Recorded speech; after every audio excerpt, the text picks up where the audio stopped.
Il les a regardés un moment, sans un bruit, sans trembler. Puis il a tiré une balle, puis deux, et comme toujours, il a laissé une scène de cauchemar derrière lui. Pendant plus de 15 ans, ce tueur a frappé la nuit, toujours les mêmes cibles, des couples isolés dans leur voiture en pleine nature.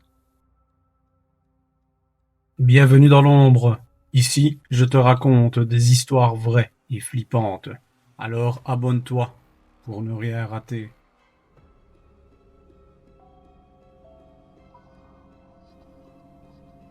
Bienvenue dans l'ombre.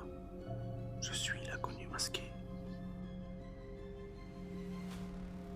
À chaque fois, les mêmes détails macabres, à chaque fois, la même signature, et toujours le même silence après le crime.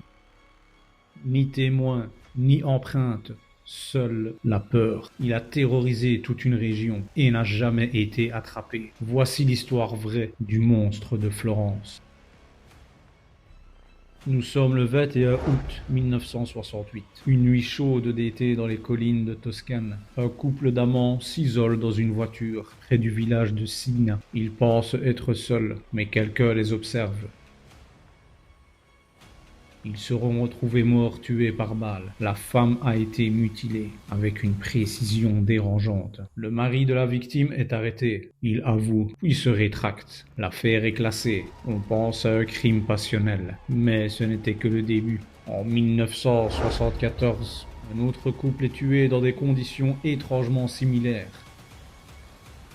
Puis un autre en 1981. Et encore un autre. Toujours dans leur voiture, toujours isolés, toujours les nuits de week-end, et toujours la même arme, un pistolet semi-automatique Beretta de calibre 22, muni de balles Winchester à pointe creuse. Ce détail unique va relier tous les meurtres. Florence comprend alors, elle a un monstre dans l'ombre. Le tueur est méticuleux, il tire d'abord sur l'homme, en premier, rapide, net, puis il se tourne vers la femme. Dans plusieurs cas, il la traîne hors du véhicule, il la mutile. Parfois, il emporte des organes. La scène ressemble plus à un abattoir qu'à un crime passionnel.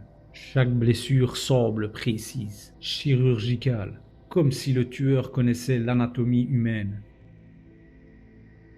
Certains enquêteurs parlent d'un médecin, d'autres évoquent un ancien soldat. Le tueur frappe uniquement en été, toujours dans des zones rurales.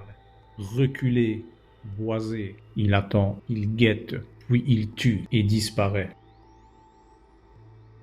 Florence devient une ville hantée. Les jeunes couples n'osent plus sortir le soir. Les voitures restent garées en ville. Les routes de campagne sont désertes. La presse surnomme le tueur Il Mostro di Firenze, le monstre de Florence. Les journaux racontent chaque détail. Les photos sont publiées. La panique devient nationale.